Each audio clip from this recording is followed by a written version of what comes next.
এক জায়গায় সে বলেছে যে আমরা নারীদের বাড়িতে কাজের আওয়ার বাড়িয়ে দিচ্ছি, বাইরে কমিয়ে দিচ্ছি। ব্যাপারটা বুঝেছো? মানে বাইরে যারা কাজ করেন কর্মজীবী মহিলা, প্রথমে তাদেরকে বলেছেন তোমরা ঘরের কাজে বেশি সময় ব্যয় করবে, হ্যাঁ, বাইরে অত কষ্ট করতে হবে না, তোমাদের কষ্ট কমিয়ে দেওয়া হবে।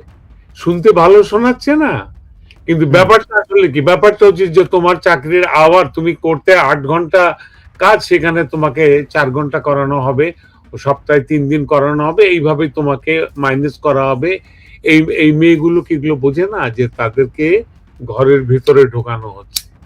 আচ্ছা, আরেক জায়গায় সে বলেছে একদম টোটালি মানে আনকাট বলেছে যে কর্মজীবী মহিলারা বেশ্যার মতো, তারা বাইরে যায়, তারা গতর খেটে উপার্জন করে, এটা বেশ্যা। এটা কিন্তু ওর কথাই শুধু না, সাইদিও এটা বলেছিল। সাইদি এটা বলেছিল। সাইদি শুধু আমাদের কর্মজীবী মহিলাদেরকে বেশ্যা বলেনি, সে আমাদের প্রাতঃস্মরণীয়া বেগম রোকেয়াকেও সে বেশ্যা বলেছিল। জাহানারা ইমামকে জাহান্নামের ইমাম বলেছে, নামের ইমাম বলেছে। ডক্টর কুদরতি খোদা যে সায়েন্টিস্ট আমাদের, তাকে গজবে খোদা বলেছিল। এটা তার কাজ, রাজাকারের এদের কাজ। তাজুল ইমাম ভাই, এই যে বেশ্যা বলেছিল, জুম্মা আমির যে বেশ্যা বলেছিল, এবং বেশ্যা বলার পরে যখন দেখলো যে তার বিদেশি প্রভুরা নারাজ হয়ে যাচ্ছে, তখন সে নাটকের আশ্রয় নিল, বলল আমার অ্যাকাউন্ট হ্যাক হয়েছে। টুইটার অ্যাকাউন্ট হ্যাক হলে সাধারণত 2 দিন সময় লাগে ফেরত পেতে, সে 1 ঘন্টায় ফেরত নিয়ে নেয়। মানে এই ধরনের নাটক আমাদের করে এবং ওরা মনে করে যে আমরা এটা বিশ্বাস করব। যখন আওয়ামী লীগের সময় জুনায়েদ আহমেদ পলক বলেছিল ইন্টারনেট বন্ধ করিনি, এমনি এমনি বন্ধ হয়ে গেছিল, তখন সারা বাংলাদেশের মানুষ হাসাহাসি করেছিল, কারণ এই সময় সে এরকম ফাত্রামিগুলো মানুষ পছন্দ করে না, মানুষ সবাই এখন শেয়া না। জি, আপনি এই বাটপারদের ব্যাপারে বলছেন। এরা প্রচুর মিথ্যা কথা বলে, এবং সে ওই যে গোয়েবলসের যে থিওরি, হ্যাঁ, যেটা এই তোমার ইতালিয়ান যে মিথ্যুক, তার থিওরি ছিল যে একটা মিথ্যা কথাকে তুমি যদি ক্রমাগত বলতে থাকো, যুগ যুগ ধরে বলতে থাকো, লোকে ওটা বিশ্বাস করতে শুরু করে। সে বলা শুরু করেছে, একটু দেরি হয়ে গেছে তার, সে বলা শুরু করেছে যে জামাত ইসলাম 71-এ মুক্তিযুদ্ধের নেতৃত্ব দিয়েছে, এবং আমরা কর্নেল অলি স্বাধীনতার ঘোষক, আমরা হ্যাঁ, আর কে যেন স্বাধীনতার ঘোষক বলেছে? কর্নেল অলি সম্ভবত। কর্নেল অলিও না, অলিকে এখন হয়েছেন উনি যখন জামাতে যোগ দিয়েছেন তখন উনি হয়েছেন, ঘোষক হয়েছেন। এর আগে ওরা জিয়াউর রহমানকেও বলেছিল। তো তারপরে জামাত যুদ্ধ করেছে, এটা বলেছে জামাতের নামে কোন রকম কি বলে যুদ্ধাপরাধের কোনো নালিশ নেই, যাদেরকে ফাঁসি দেওয়া হয়েছে এগুলো চক্রান্ত করে দেওয়া হচ্ছে, এগুলো বলছে, ক্রমাগত বলে যাচ্ছে। আমরা কেননা প্রমাণ দেখাই তাজুল ইমাম ভাই, মানুষ, আমি দুঃখিত আপনাকে থামানোর জন্য, এটা আপনার খুব মজা লাগবে। এরা যে কত বড় মিথ্যুক সেটা তথ্য প্রমাণের ভিতরে। এই চট্টগ্রাম, এক সেকেন্ড আমি দেখাচ্ছি। স্বাধীনতার মহান ঘোষক প্রেসিডেন্ট জিয়াউর রহমান, হ্যাঁ, প্রেসিডেন্ট জিয়াউর রহমান 71 সালে স্বাধীনতার ঘোষণা এই চট্টগ্রাম থেকে স্বাধীনতার মহান ঘোষক প্রেসিডেন্ট জিয়াউর রহমান সাহেব দিয়েছিলেন। বাংলাদেশে 71 সালে স্বাধীনতার ঘোষণা এখান থেকেই হয়েছিল। আপনাদেরই এক গর্বিত সন্তান সবার আগে চিৎকার দিয়ে বলেছিলেন উই রিবর্ন। তিনি হচ্ছেন এলডিপির সম্মানিত সভাপতি ডক্টর কর্নেল অলি আহমদ বীর বিক্রম। ঘোষণা এই, আপনার কাছে প্রশ্ন, আমরা তো বিপদে পড়ে গেলাম, মুনাফিকদের মধ্য থেকে মুনাফিক কে এটা কেমনে নির্ধারণ করবো? মানে এখানে তো দুইটাই জামাতি নেতা, দুই কথা বলছে।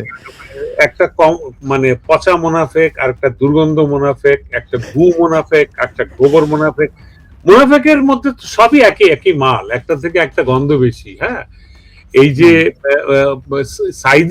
সাইদির আমি ওই সেক্স ফোন তুমি শুনেছি?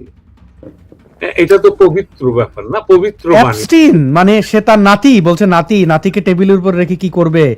আছে, আপনারা দর্শকরা দেখে নিতে পারেন, বাংলা লিক্স নামের ইউটিউব চ্যানেলে আছে এই কথোপকথন, চ্যানেলে ভেসে বেড়াচ্ছে এগুলো। এই যে মুনাফেক গুলো ইসলামের নামে যখন কথা বলে, তখনই আপনারা নড়ে চড়ে বসে মাথাটা নিচু করে ফেলেন।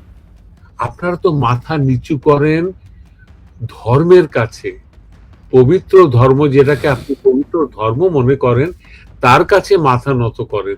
কিন্তু এই যে শয়তানগুলো, এই শয়তানগুলো ধর্মের মোড়কে আপনাকে বিষ খাওয়াচ্ছে, আপনি সেইটার কাছে নতজানু হচ্ছেন। এইটা আমি জানি না, আসাদ, আমার নিজস্ব মতামত হচ্ছে যে যারা ধর্মভীরু, ধর্মের প্রতি যাদের ভয় আছে, আপনারা for the sake of religion আপনি সত্যটা জেনে নেন। জামাতে ইসলাম ইসলামের কথা বলছে না।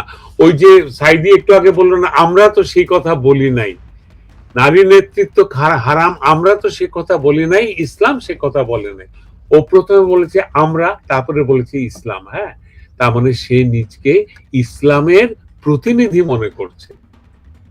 আরেক আছে না নেমক হারাম, মানে এক ভয়ানক জামাতি মিথ্যুক বলেছে, যে পরিষ্কার বলেছে যে জামাতকে ভোট না দিলে জাহান্নামের অধিবাসী হবে তুমি, কবরে তোমাকে হবে, জিজ্ঞেস করবে যে তোমার আল্লাহকে, তোমার দিন কি, এগুলো না, তোমাকে জিজ্ঞেস করো তোমার পার্টি কি, তুমি যদি জামাত ইসলাম না বলো তাহলে তোমার বেহেশত হবে না, বলেছে না এগুলো কথা।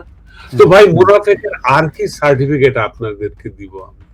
এরা ৭১-এ এই যে এখন যেগুলো মুনাফিকি কাজ করছে, সেই সময় তো বিরাট একটা রেসিস্টেন্স ছিল না দেশে, মুক্তিযোদ্ধা ছিল, বঙ্গবন্ধু ছিলেন, আওয়ামী লীগ ছিল, সশস্ত্র ছিল, প্রতিরোধ ছিল। হ্যাঁ, তখনও এরা এই পাকিস্তানি মিলিটারিদের হয়ে বাংলাদেশের আপামর জনসাধারণকে বোঝাবার চেষ্টা করেছে যে পাকিস্তানি মিলিটারিরা ইসলামের সৈন্য, আল্লাহর সৈন্য। ওটা কিন্তু এখনো বলেছে। এই কদিন আগে পাকিস্তান আর্মি জেনারেল একজন বলেছে পাকিস্তানি আর্মি হচ্ছে আল্লাহর সৈন্য। হ্যাঁ, আমি ধর্মীয় দৃষ্টিকোণ থেকে বলছি, আসাদ নূর, তুমি তর্কের খাতিরে আমার সঙ্গে কথা বলো। আল্লাহ যদি সর্বশক্তিমান হয়ে থাকেন, তার হুকুমে যদি সবকিছু পয়দা হয়ে থাকে, তার সৈন্যবাহিনী কেন লাগবে? যারা তার সৈন্যবাহিনী হিসাবে নিজেদেরকে দাবি করছে, তারা পক্ষান্তরে কি শিরক করছে না?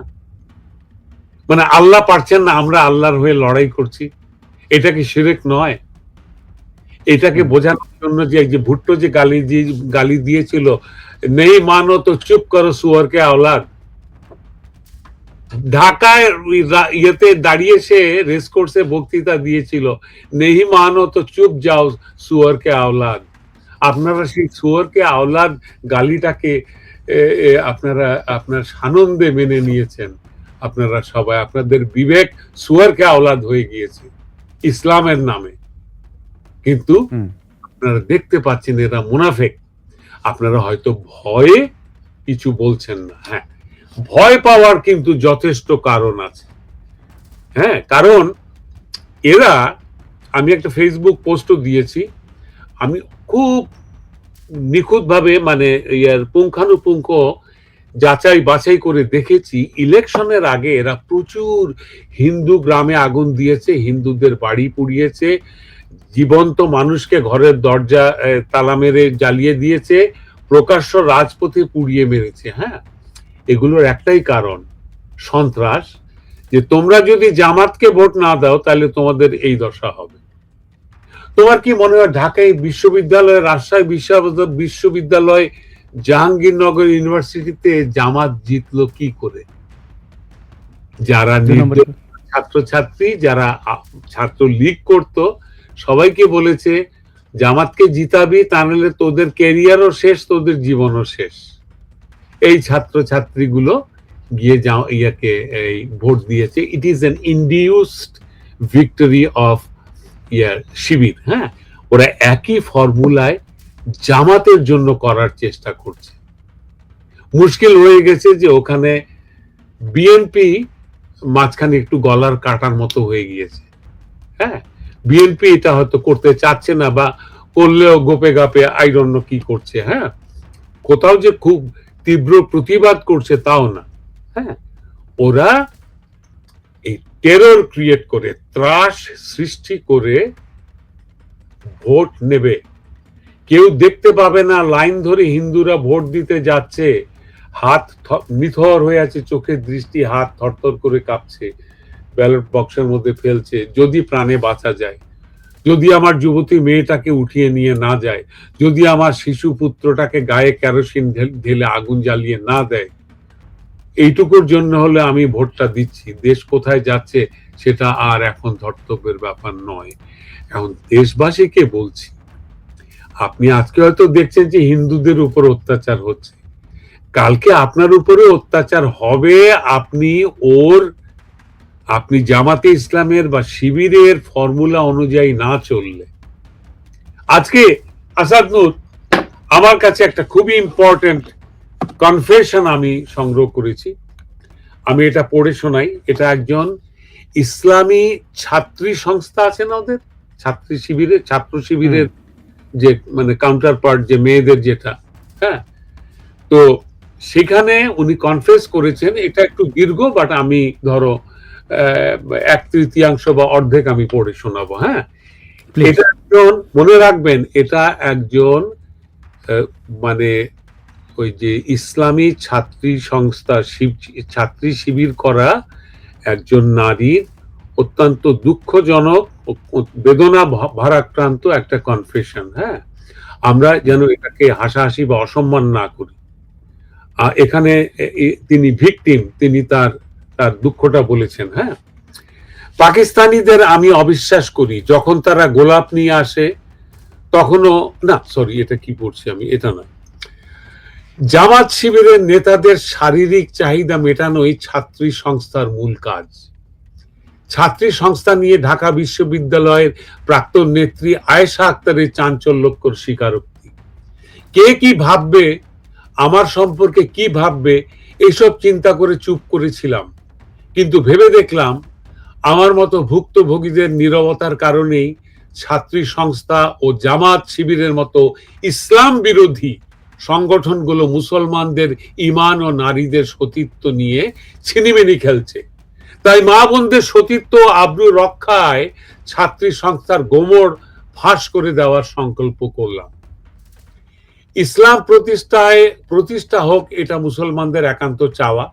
এই চাওয়া থেকেই মানারাত ইউনিভার্সিটির ইশরাত জাহান মৌসুমীর মাধ্যমে রওশনার আর স্বপ্না নামে এক নেত্রীর সঙ্গে পরিচিত হলাম। স্বপ্না আপা আপন বোনের মতো কাছে টেনে নিলেন। আমার হল অর্থাৎ সুফিয়া কামাল হলের নাজিয়া, জুলেখা ও নাহিদা আক্তার রুবির সঙ্গে পরিচয় করিয়ে দিলেন তিনি। প্রথম ব্লাড ব্যাংক ও গ্রুপ স্টাডির মাধ্যমে আমাদের সাংগঠনিক কাজ শুরু হয়। লক্ষ্য করেছো, ব্লাড ব্যাংক এবং গ্রুপ স্টাডি। এই গ্রুপ স্টাডি কিন্তু আমরা দেখেছি ইয়েতে, আমাদের এই মাহফুজ আলম তো গ্রুপ স্টাডি করেই তো করেছে না।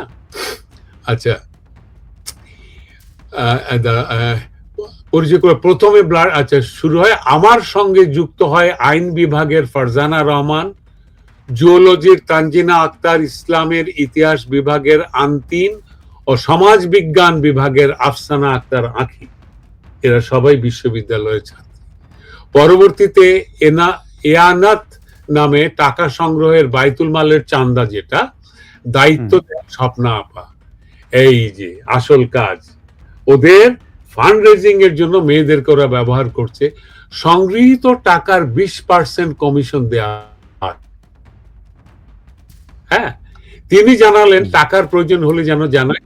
এছাড়া ফেসবুকে পেজ ও আইডির মাধ্যমে জামাত শিবিরের প্রচারণা ও সরকার বিরোধী অপপ্রচার চালালে প্রতিটি পেজ বা আইডির জন্য মাসে 8,000 টাকা দেয়া হবে। ঢাকা বিশ্ববিদ্যালয়ে ইসলামের ইতিহাসের পারভিন আক্তার, রাষ্ট্রবিজ্ঞানের জারিন তাসনিম ও আরবি বিভাগের মরিয়ম জামিয়া তামান্না মাসের সেরা প্রচারকারী হিসেবে 70,000 টাকা পায়। কিন্তু এই টাকা আনতে হয় জামাত নেতা, ইম্পর্টেন্ট, এই টাকা আনতে হয় জামাত নেতা শফিকুল ইসলাম মাসুদের বাসা থেকে। যেদিন টাকা আনতে গেল সেদিন রাতে তারা আর হলে ফেরেনি। ওকে, মেক ইট এ পয়েন্ট। আমার সন্দেহ দেখে ইতিহাস বিভাগের চাঁদনি মুচকি হেসে ট্রেনিং ম্যাটেরিয়ালের শীট দিল, যেখানে আবুল আলা মওদুদীর উদ্ধৃতি দিয়ে লেখা হয়েছে যে মুতা বিবাহ হালাল, সুন্নিরা হারাম বলে তা সঠিক নয়। আরো লেখা রয়েছে দাসী ভোগ করা হালাল। আইন বিভাগের নাজমা খাতুন বললেন ছাত্রী সংস্থা ও জামায়াতের সকল সদস্য আল্লাহর বান্দা ও বান্দি হলেও জান্নাত লাভের জন্য ইমাম তথা নেতার গোলামি করতে হয়। সেই লেকচার শিট পড়ে বোঝা গেল জামাত শিবির চাইলেই কোনো নারীর শরীর ভোগ করতে পারে, তবে কারো দ্বিধা থাকলে কলেমা পড়ে রাত্রে মুতা বিবাহ করা হয় এবং সকালে তালাক দেয়া হয়। বলা হয় এতে কোনো গুনাহ হবে না। ধীরে ধীরে বুঝতে পারলাম জামাত শিবিরের নেতাদের মনোরঞ্জন করা ও অপপ্রচার চালানোই ছাত্রী সংস্থার মূল কাজ। প্রাণী বিজ্ঞান বিভাগের তায়েবা তানজিম ও ফলিত পদার্থ বিভাগের ফয়জুন্নেসা আখির সঙ্গে সাংগঠনিক কার্যক্রমে গিয়ে দেখলাম বিভিন্ন স্কুলে গার্ডিয়ান সেজে, এটা আরেক মারাত্মক জিনিস, অন্যান্য অভিভাবকদের সঙ্গে আলাপ করতে হয়। আলাপে স্বামীকে সরকার বরখাস্ত করেছে, সরকার পতন হচ্ছে, মুসলমানদের হত্যা করা হবে, আত্মীয়কে গুম করা হয়েছে, চাচাতো বোনকে ছাত্রলীগ ধর্ষণ করেছে ইত্যাদি বলতে হয়। কাদেরকে? ওই ছোট ছোট ছাত্রীদের অভিভাবকদের। তারা বলছে না নেকাব হেজাব পরা ইসলামী ছাত্রী শিবিরের ছাত্রী সংস্থার কর্মীরা। Tourism and hospitality management Khaleda Parvin ও ফিনান্স বিভাগের ফারিয়া লিজার দায়িত্বে ছিল মাওলানা আবুল কালাম আজাদ বাশার ও শেখ জামাল সহ জামাত সমর্থক ওয়াজকারীদের কাছে প্রতি সপ্তাহে ছাত্রী সংস্থার মেয়েদের পাঠানো। রাষ্ট্রবিজ্ঞানের মুনিরা খাতুন ও ম্যানেজমেন্ট মাসুমার কাজ ছিল শিবিরের কাছে সুন্দরী মেয়েদের সরবরাহ করা। দৈনিক কার্যক্রম সূচিতে কার কবে পিরিয়ড হবে সেটিও উল্লেখ থাকে। সেই অনুসারে সংগঠন বললেও সেই অনুসারে মেয়েদের পাঠানো হয়, অর্থাৎ পুরোদমে পতিতাবৃত্তি কেন্দ্রিক সংগঠন বললেও ভুল হবে না। সবচেয়ে অবাক করার মতো বিষয় হচ্ছে জামাত শিবিরের কোন নেতা ছাত্রী সংস্থার মেয়েদের কাউকে বিয়ে করে কি না? তুমি বলো না কেন বিয়ে করে না? না, হ্যাঁ, সবকিছু অবলোকন করছিলাম। একদিন মোল্লা নাজিম নামে একজনের সঙ্গে দেখা করার জন্য আমাকে বলা হলো। আমি বুঝতে পারলাম আমার সতীত্ব নষ্ট হওয়ার সময় এসেছে। মহান আল্লাহ তাআলার কাছে অশেষ রহমত যে ঢাকার কদমতলীতে যে বাসায় আমাকে যেতে বলা হয় সে বাসায় 18 অক্টোবর 2017 বুধবারে পুলিশ অভিযান চালিয়ে পতিতাবৃত্তি ও মাদক ব্যবসার অভিযোগে 22 জনকে গ্রেফতার করে। আমি সকল বোনদের কাছে অনুরোধ করছি আপনারা ছাত্রী সংস্থা নামের কুফরি সংগঠন থেকে নিজেকে রক্ষা করুন। মাওলানা শামসুল হক ফরিদপুরি যথার্থই বলেছেন কোন সতী নারীর সন্তান কখনো জামাতে ইসলামী করতে পারে না। আরো আছে, তো আমি কি পুরোটা পড়ি? সে সামান্য আছে অবশ্য। হুসাইন আহমদ মাদানী যথার্থই বলেছেন মওদুদী হালাল সন্তান নয়। শুনেছি মওদুদী দাজ্জাল অস্বীকার করেছে। প্রকৃতপক্ষে মওদুদী, সাইদি প্রমুখ দাজ্জালেরই প্রতিরূপ এবং জামাতে ইসলাম দাজ্জালি কিতাব ফিতনা। মওদুদী মুতা বিবাহ বলতে মূলত সৈয়দ মওদুদী এর মাওলানা মওদুদীর মুতা বিবাহ বিষয়ক অবস্থানকে বোঝায়। মুতা বিবাহ হলো ইত্যাদি ইত্যাদি সব এগুলোর ডেসক্রিপশন, এগুলো সবাই জানে। হ্যাঁ, তো হ্যাঁ একটু চা নিলাম। হ্যাঁ, আচ্ছা, এবারে আমরা কি বুঝলাম যে কত বড় মুনাফিক এই জামাত ইসলাম এবং ছাত্র শিবির, কত বড় ধর্মকে কি গভীর ভাবে ব্যবহার করে মানুষকে নেশাগ্রস্ত অন্ধ বানিয়ে, আমার মনে যে মানুষকে প্যাথিটিন দিয়ে যেভাবে নাম করে দেওয়া হয় সে ধর্মের ইনজেকশন দিয়ে এদেরকে নাম করে দিয়েছে। এরা জেনে শুনে এখান থেকে বেরিয়ে আসতে পারছে না। ছাত্রীগুলোকে লোন দিয়ে সে লোনের জালে বেঁধে ফেলছে। তারপরে দেখো তুমি তো নেতার আমাদের ইমামের বাদী, বাদী সম্ভোগ করা ইসলামে যায়, এই দেখো এখানে লেখা আছে, যাও আজকে রাত্রে কাটিয়ে এসো। তাকে খুশি করলে আল্লাহ খুশি হবেন, বলেন না এগুলো? বলেন। জি, আপনি যে এই যে ঘটনাটি পড়ে শোনালেন, হ্যাঁ, জি, অনেকেই ভাববেন যে আচ্ছা কি লিখেছেন, এটা তো শুনতে খারাপ লাগছে, কিন্তু এরকম কি ঘটে নাকি? তাহলে আমরা একটা ভিডিও দেখি ভাইয়া, ছোট, মানে এরা কতটা স্পর্ধা দেখায় আমাদের, এবং এরা কতটা বেপরোয়া, আপনি কি করছেন? ধর্ষণ, নির্যাতন, এগুলোকে তারা কতটা স্বাভাবিক মনে করে। এটা পেডিফাইলটা না, এটা ওই পেডিফাইল। দেখাও দেখাও। জি, জামাত নেতা ইমাম, শুনি আমরা। কয় বছরের বাচ্চা রে? 9 বছর। প্রমাণ ছাড়া আইছিল? প্রমাণ ছাড়া এখানে আসি নাই, একবার প্রমাণ নিয়ে এখানে আসছি, ধরে ধরছি। কুত্তার বাচ্চা কুত্তার মারতে সর বাচ্চা। না দিলে ওখানে হবে। ঠিক আছে,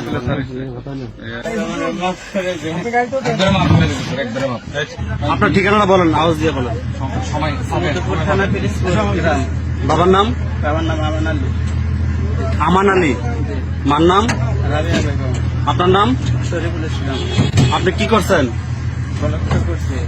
কয় বছরের বাচ্চা রে? 9 বছর। 9 বছরের বাচ্চা। এটা মাদ্রাসায়, তাই তো? জি। মাদ্রাসার নাম কি? দাওয়াতুল কোরআন মাদ্রাসা। দাওয়াতুল কোরআন মাদ্রাসা। জি। আর এর প্রেক্ষিতে আমরা আপনার ধরতে আসছি। জি। ভালো কি হয়েছে বলেন তো, আপনার কেন ধরে নিয়ে আসছে? বলেন তো, যারা ধরে নিয়ে আসছে কেন নিয়ে আসছে? আমি বলাৎকার করছি। হ্যাঁ, বলাৎকার করছি। কতদিন করছেন? 3-4 দিন করছি। ওই বাচ্চাকে 3-4 দিন করছেন? না। হ্যাঁ। আর দুজনের সাথে। আর দুজন তার আপনি মাদ্রাসায় আছে? জি। ওই মাদ্রাসায় পড়ে? জি। আর সর্বশেষ এই বাচ্চার সাথে করছেন? জি। এবার কবে করছেন এটা? কালকে রাত্রে। কালকে রাত্রে। পরে আপনি চলে গেছেন? যে সকালে এসে বলছি। সকালে কেন চলে গেলেন? ভয় হয়েছিল যে কোনো সমস্যা হবে, এই কারণে চলে আসছি। ওই বাচ্চার সাথে কি আগে সম্পর্ক করছিলেন আরো? জি না। এই বাচ্চার সাথে আগে সম্পর্ক করেন না? জি না। আচ্ছা, এইখান থেকে পুলিশ বা মিলিটারি সদস্য, তাদেরও এরা যে এক একটা যার যার জায়গা থেকে নির্বোধ তার প্রমাণ, এই ধর্ষণকারীকে বলছে যে এর আগে কি সম্পর্ক করেছেন, মানে সম্পর্ক কি, এটা তো ধর্ষণ, তুই ধর্ষণ বল, বলছে যে সম্পর্ক করেছেন। দেখেন, মোল্লাদেরকে সমাজ এইভাবে তাদের একটা জঘন্য অপরাধ, শিশু বাচ্চাদের একের পর এক সে ধর্ষণ করেছে, তার নিজের মুখে বলছে, সেটাকে সম্পর্ক বলছে। বুঝতে পারছেন? আপনার সন্তানকে ধর্ষণ করলে অভিভাবক সম্পর্ক মনে করছে। আরেক বুড়ো বদমাইশ, হ্যাঁ, আরেক বুড়া বদমাইশ এরকম ধরা পড়েছে, হ্যাঁ, তো তাকে জিজ্ঞেস করেছে যে কি করেছেন আপনি, কি মানে ডিটেল জিজ্ঞেস করছে। সে বলছে যে ও তো কিছু, ও তো ইয়ে করে নাই, ওর বয়স, বাচ্চার বয়স বোধহয় 7 বছর, বলে সে তো কোনো বাধা দেয় নাই। এখানেই বলবে, এখানে বলবে, দেখেন এখানে বলবে, দেখেন। আচ্ছা, তো এখন এই বাচ্চাটা আপনি কি বলছেন, কিভাবে এসে করছেন এটা বলেন তো? কিছু বলি নাই, রাত্রে সে ঘুমাইছে, তার বেডে ছিটে গেছিলাম। হ্যাঁ, উনি কি আরো ছাত্র থাকে না, এটা আলাদা রুম? এখানে ছাত্র থাকে, তারা ঘুমাই গেছিল। হ্যাঁ, তারপরে ওই ছেলে কি আপনাকে মানা করে নাই? আপনি কিছু বলে না। কিছু বলে নাই? জি না। তারপর কয়বার এসে করছেন এরকম কাজ করছেন? জি। কয়বার এরকম কাজ করছেন? ওর কাছে হ্যাঁ, একবারে ছিল। একবার করছেন। পরে পরে একবার পরে কি সজাগ হয়ে গেছে নাকি? না, পরে ও ঘুমাই গেছে, আমি ওরে শুয়ে বসছি। পরে কাজটা তো করা ঠিক হয় নাই, তাই না? এটা সাজা আপনি জানেন? আমি আপনার পয়রা শোনাই নাই। সাজাটা কি হয়? সাজা বলেন তো। মৃত্যুদণ্ড নয়তো কারাদণ্ড।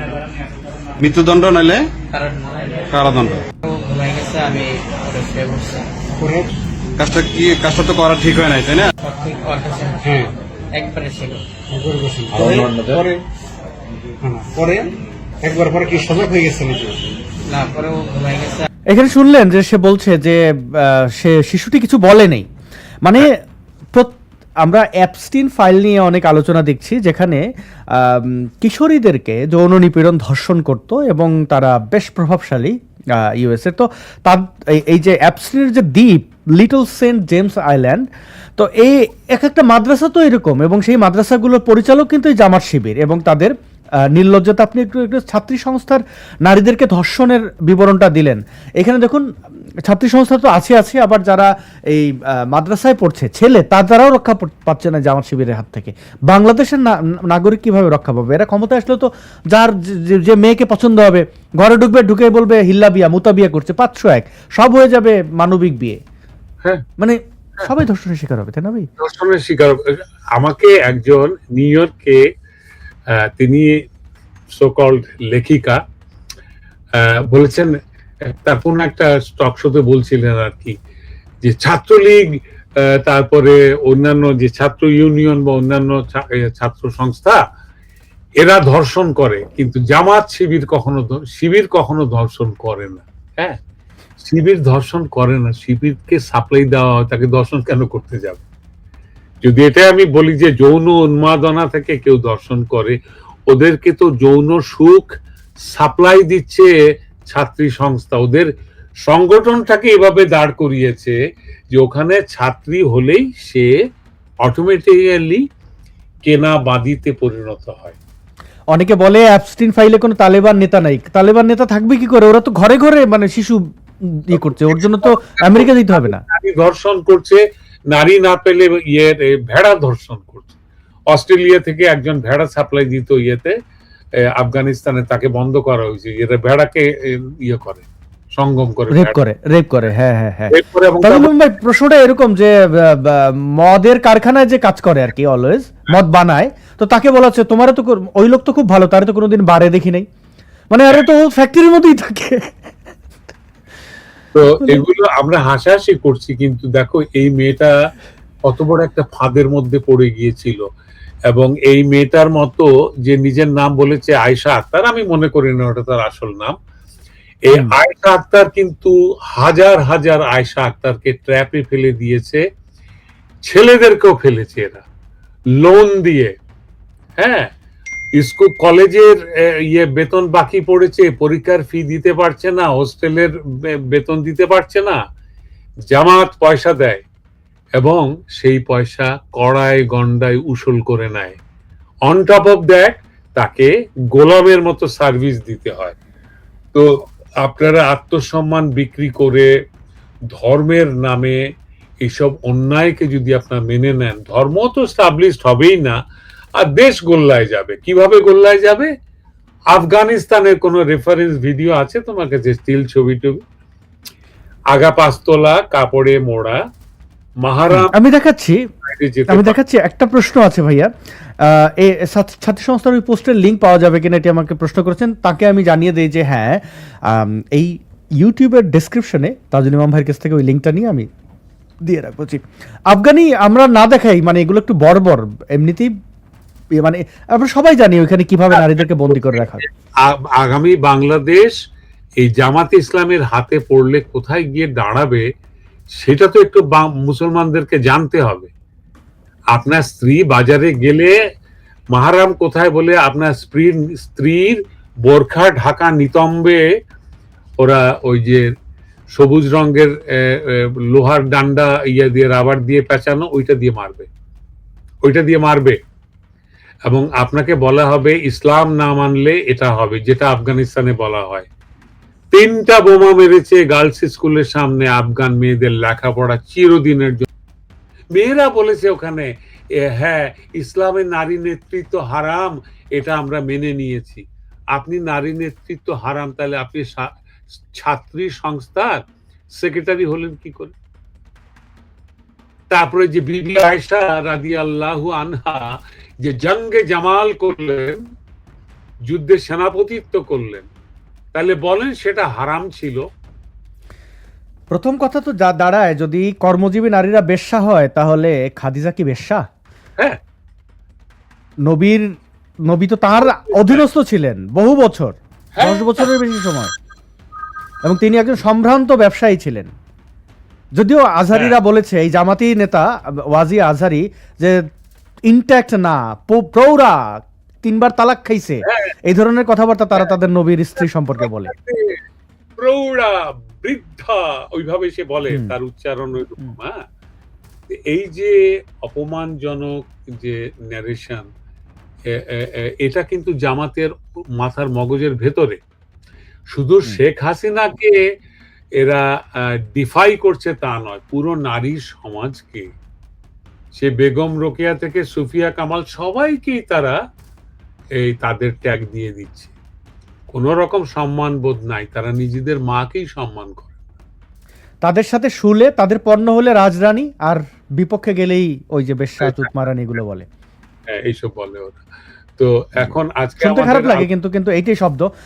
আমি একটা, আপনি হয়তো বলবেন তাজুল ইমাম ভাই, আমি দুঃখিত, একটা ভিডিও আমাকে না দেখালেই নয়। আপনারা জামাত ইসলামীরা অনেকে ভাবেন যে আচ্ছা জামাত ইসলামের পুরুষ যারা এরা খুব বর্বর, ছাত্রী সংস্থার যে নারী বা নারীরা কেমন হয় এটা নিয়ে অনেকের মিশ্র প্রতিক্রিয়া আছে। আমি আপনাদের দেখাতে চাই জামাতি সে পুরুষ হোক বা নারী এরা আগাগোড়া বর্বর। আপনারা হাদির কথাবার্তা শুনেছেন, তাজুল ইমাম ভাই আমার বয়সে এতটাই বড় যে উনি বন্ধুবরের মতোই আর কি।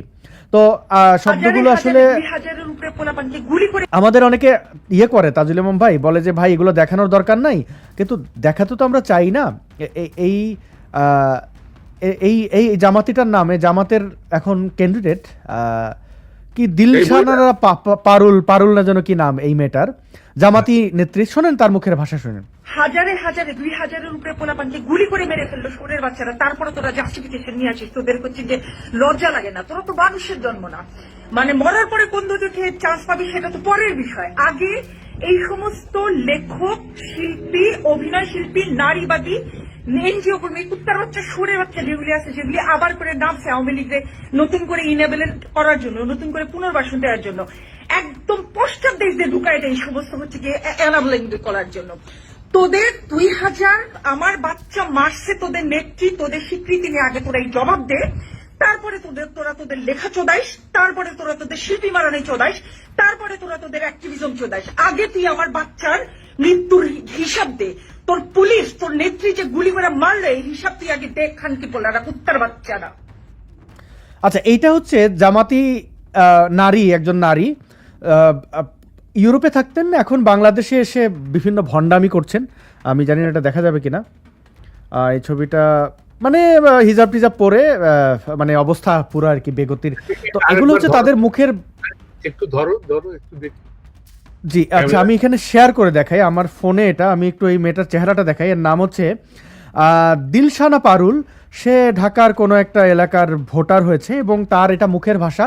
এবং এখন তাকে আমার প্রশ্ন করতে তো ইচ্ছাই করে যে 2000-এর লিস্টটা দে, 500 লিস্টও দিতে পারছে না। তাদের জুলাই জঙ্গি যেগুলো, যাদেরকে শহীদ বলা হচ্ছে, তারা ফিরে আসছে। তো আসলে কতজন জাতিসংঘের সো কল্ড রিপোর্ট, কারণ ওটা জাতিসংঘের রিপোর্ট না, তো তারাও বলছে যে সর্বসাকল্যে মানে আওয়ামী লীগ, বিএনপি, পুলিশ সব হত্যা মিলিয়ে হচ্ছে সেটা সংখ্যাটা খুব সামান্য, 1300-1400 আর কি, তার 2000 পার হচ্ছে না। তো তোরা তো এখন ক্ষমতায়, দে লিস্টটা দে।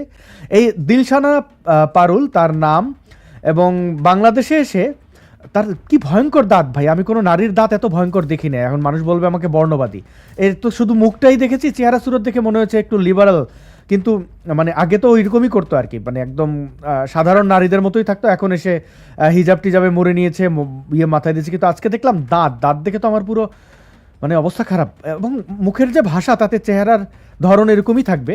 এই যে চুম্মা আমিরের চেহারা যেরকম, মানে আমি কারোর চেহারা নিয়ে কটু মন্তব্য করছি না, মানে মুখ হচ্ছে মনের আয়না বলে না, তার মনের যে ভাব সেটা তো চেহারায় ফুসে ওঠে। যে সুন্দর চেহারা হলেও ওঠে, কুৎসিত হলেও ওঠে। ভেতরে যদি হিংস্রতা থাকে, ডক্টর ইউনূস তো ইয়ার একটা প্রুনের মতো, যে তোমার কি বলে শুকনো কিসমিসের মতো চেহারা, কিন্তু ওনারও যখন চোখের মধ্যে আগুন জ্বলে ওঠে তাকে শয়তান মনে হয় আমার। আমি কিন্তু পেয়েছি এরকম। জি ঢাকা 19 থেকে তিনি জি তাজুল ইমাম ভাই, ঢাকা 19 থেকে তিনি দাঁড়িয়েছেন জামাতের নেত্রী।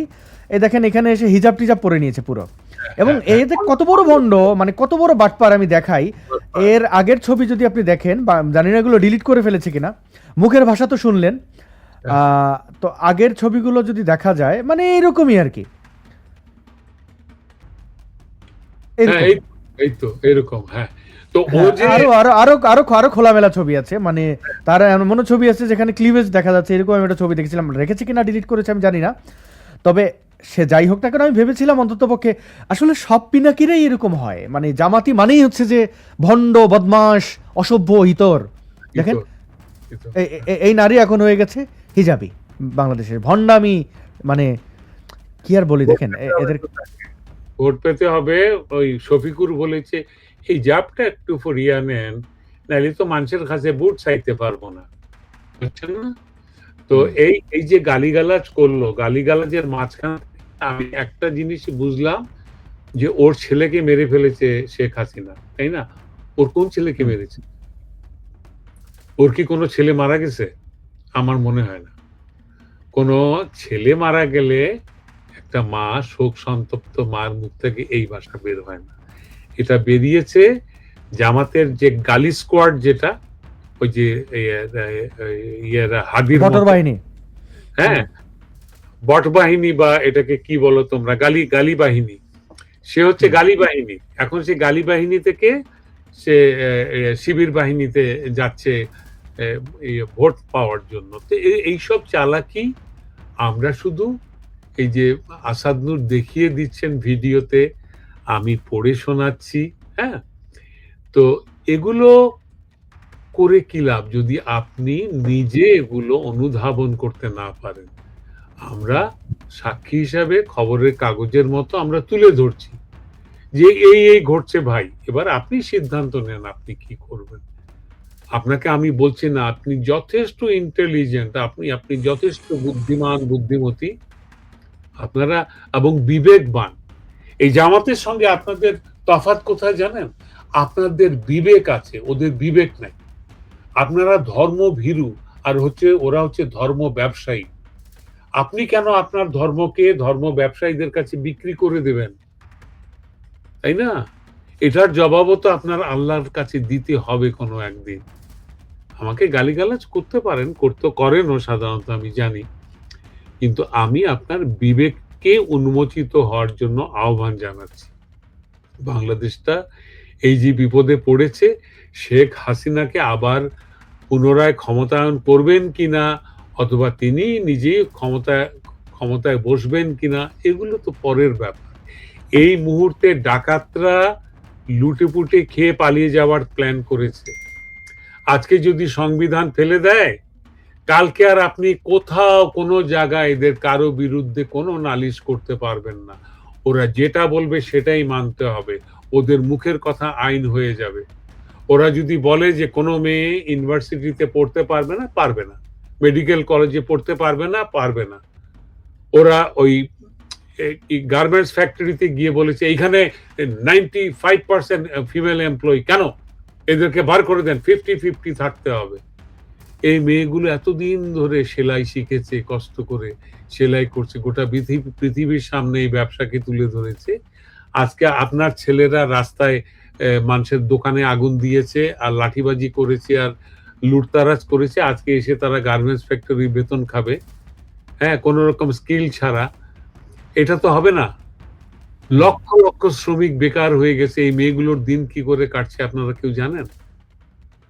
মোল্লারা তো 4টার বেশি বিয়ে করবে না, তারপরে, এবং 4টা বিয়ে করলেও বান্দি হিসেবে বিয়ে করবে। আপনি কি চান আপনার মা বোন মেয়েরা বাদী হোক? আপনার মা বোন মেয়েদেরকে যৌন বিকৃত এই ধরনের মোল্লাদের কাছে আপনি জিম্মি করে দেবেন? এটা কি চান? রুখে দেন এদেরকে, রুখে দেন। ইলেকশনে যাবেন না, ইলেকশন ভুয়া, ফালতু। ওই হা না ভোট বলেছে, ওটা একটা টোপ। আপনি নাও দেন বা হাই দেন, আপনি দিলেন, ওটা দিয়ে কিন্তু সরকার গঠন হবে না। সরকার গঠন হবে যেটা মার্কার উপরে যে ভোট। তো আপনি যদি ভোট দিতে যান এবং ওখানে কোনো না কোনো এক মার্কাতে দেন, ওরা দেখাতে পারবে যে দেখো 90% লোক ভোট দিয়েছে। আপনাকে কিন্তু টোপ দেওয়া হয়েছে হ্যাঁ আর না ভোটে। এই ইলেকশন তো সার্বজনীন নয়। যারা মুক্তিযুদ্ধের পক্ষের, তারা, যারা আওয়ামী লীগের পক্ষের সাধারণ কর্মী, জনগণ, তারা তো কোনো অপরাধ করেনি বা অপরাধ প্রমাণিত হয়নি বা নিষিদ্ধও নয়। নেতাদের বিরুদ্ধে যদি মামলা থাকে, 300-র উপরে নেতা তো জেলখানায়। তাহলে আওয়ামী লীগ কেন ভোট দিতে পারবে না? আওয়ামী লীগ কাকে ভোট দেবে? 45 থেকে 50% লোক যদি ভোট দিতে না পারে, এটা কোনো ইলেকশনই তো হলো না, তাই না? গোটা পৃথিবীকে চদু মনে করার কোনো কারণ তো নাই, তাই না? সবাই জানবে ব্যাপারটা। তো যাবেন না, ভোট দিতে যাবেন না, এগুলো ভুয়া, এগুলো ইউনূসের মশকরা, ফটফুয়া ইউনূসের মশকরা আর গাড়িয়া শফিকুরের মশকরা এগুলো, বুঝছেন?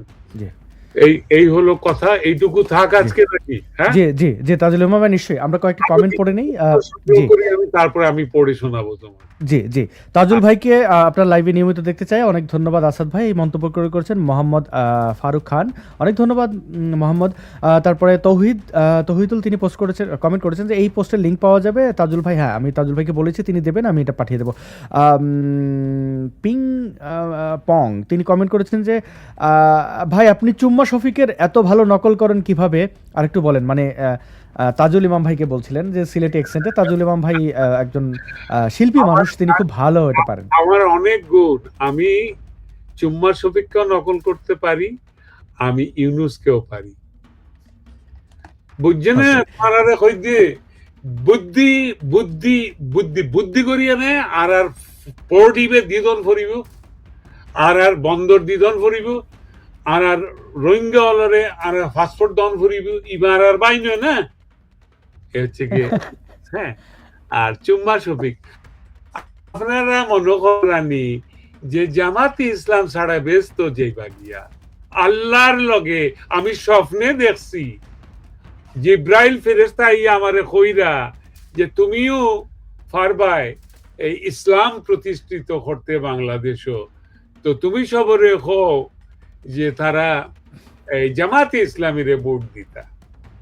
এটা হচ্ছে কি শফিকের এক্সেন্ট। হ্যাঁ, ভবিষ্যতে ওই যে ইউনুচা সৌদানের ফুয়া আর ও আমরা সিলেটি গাড়িয়ার গরো গাড়িয়া, এই দুই বদমাইশ, মানে এটা একদম সুস্পষ্ট তাজুল ইমাম ভাই, মানে মানে ভণ্ড বদমাশ কাকে বলে, মানে সাক্ষাৎ শয়তান যদি আপনারা দেখতে চান এই দুটার দিকে তাকান।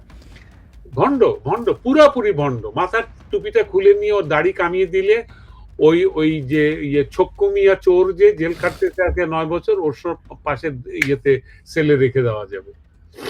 জি, আরেকটা কমেন্ট হচ্ছে ভিডিও কিভাবে পাঠাবো আসাদ ভাই? আমাকে যদি কোনো ভিডিও বা কোনো ডকুমেন্ট পাঠাতে চান তাহলে এটি আমার প্রোফাইল আসাদুজ্জামান নূর এই নামে লিখে সার্চ করলে দেখবেন ভেরিফাইড, ব্লু ভেরিফাইড আছে, এই অ্যাকাউন্টে আমার, আপনারা আমাকে মেসেঞ্জারে পাঠাতে পারেন। তো আমরা একদম শেষের দিকে, তাজুল ইমাম ভাই আপনার শেষ কোনো বক্তব্য থাকলে সেটা দিয়ে আমরা শেষ করতে চাই। তাজুল ইমাম ভাই, আমার বক্তব্য হচ্ছে যে আমি গত 3 সপ্তাহ আমি ভারতে পশ্চিম বাংলায় ভ্রমণ করেছি। এত সুন্দরভাবে সেখানে বাউলরা গান করছে, আন্তর্জাতিক ফোক ফেস্টিভ্যাল হচ্ছে, ডোভার লেনে সর্বভারতীয় সংস্কৃত মানে কালচার মানে ক্লাসিক্যাল মিউজিক অ্যান্ড ড্যান্সের পারফরমেন্স হচ্ছে, মানুষ মানে ট্রেনে বাসে সব জায়গাতে প্রশান্ত জীবন কাটাচ্ছে। অথচ আমার দেশের বাউলরা জেলখানায়, আমাদের দেশের শিক্ষকদের গলায় জুতার মালা, আমাদের পথের মোড়ে মোড়ে পশ্চিম বাংলায় আমি দেখেছি বিনয় বাদল দীনেশের মুক্তি সংগ্রামের, সেই স্বাধীনতা সংগ্রামের বীরদের ভাস্কর্য দেখেছি, কবি নজরুলের ভাস্কর্য দেখেছি সে পুরুলিয়াতে গিয়ে। হ্যাঁ, আর আমার দেশে সব ভেঙে চুরে এই নর্দমায় ফেলেছে মোল্লার দল। খুব খুব কষ্ট লেগেছে, মনের মধ্যে একটা বেদনা জেগেছে। আমার দেশটা তো এমন ছিল না, দেশের মানুষগুলো এমন ছিল না, এখনো নেই। এদেরকে ভয়ঙ্কর ভাবে আক্রমণ করেছে এবং একবারে ওই যেভাবে লোকে তেলাপোকা মারে একবারে পিষে ফেলতে চায়, ওরা সেইভাবে মুক্তিযুদ্ধকে পিষে ফেলতে চায়, কারণ ওটা ছিল ওদের পরাজয়ের গ্লানি। এখানে পাকিস্তান এসে ঢুকেছে, এখানে তুরস্ক এসে ঢুকেছে, এখানে মধ্যপ্রাচ্যের টাকা পয়সা ঢুকেছে, এখানে মার্কিন যুক্তরাষ্ট্রের ডিপ স্টেটের টাকা পয়সা ঢুকেছে, না জানি আর কোন চক্রান্তকারীর টাকা ঢুকেছে। এবং যারা এই প্রবাস থেকে বিভিন্ন জায়গা থেকে ফেতরা এবং সদকা হিসাবে টাকা পয়সা পাঠান দেশে, এই জামাতে ইসলামীর অর্গানাইজেশন মাধ্যমে সব টাকা গিয়ে জমা হয় ওদের এই ফান্ডে। কারণ তাদের যুক্তি হচ্ছে যে ইসলাম কায়েম করছি, কাজেই আমরা যে কোনো টাকা যে কোনো ভাবে আমরা উপার্জন করতে পারি। ওরা ড্রাগ ব্যবসাও করছে এই ইসলাম প্রতিষ্ঠা করার দোহাই দিয়ে। আপনারা এগুলো মেনে নেবেন না, এদেরকে রুখে দিন। এরা মুনাফেক, এরা বেঈমান, এরা মিথ্যাবাদী, এরা চোর, জোচ্চোর, এরা সফেদ পোশাক পরা চোর। জি, এইটাই আমার শেষ অনেক কথা। ধন্যবাদ, অনেক ধন্যবাদ বীর মুক্তিযোদ্ধা তাজুল ইমাম। ড্রাগ ব্যবসা নিয়ে যদি কারো সন্দেহ হয় তাহলে জানবেন, গুগলে সার্চ করতে পারেন। পাকিস্তান থেকে পাখির খাবার, পাখির খাদ্য হিসেবে আনা দ্রব্য, মানে সেই বীজগুলো ছিল পপির কাঁচা, মানে এটা থেকে বীজ, মানে যেন আপনি পপি চাষ করতে পারেন, বাংলাদেশ যেন ড্রাগে ভরে যায়। তো এই জামাত ইসলাম আসলে এমন কোনো অপরাধ নেই যা করে না, কিন্তু সামনে যেহেতু তাদের ইসলাম, একটু আগে যে বলাৎকারী মোল্লাকে দেখালাম ইমাম, তো অকপটে বলে যাচ্ছে সে ধর্ষণ কতজনকে করেছে। তো এরা এইরকমই, আপনার থেকে আপনি তার অপরাধ ক্ষমা করবেন এটা সে জানে বলেই তার ব্যাংকের আগে ইসলামী ব্যাংক, তার জামার সামনে জামাতে ইসলাম, বড় করে ইসলাম। অনেক ধন্যবাদ বাংলাদেশ এবং ভারতের নাগরিকদের, শুভরাত্রি জানাই, এবং বিশ্বের যে যেখান থেকে দেখছেন তাদের যার যার সময় অনুযায়ী শুভ সময়। তাজুল ইমাম ভাই, বীর মুক্তিযোদ্ধা, আপনাকে অসংখ্য ধন্যবাদ আমাদের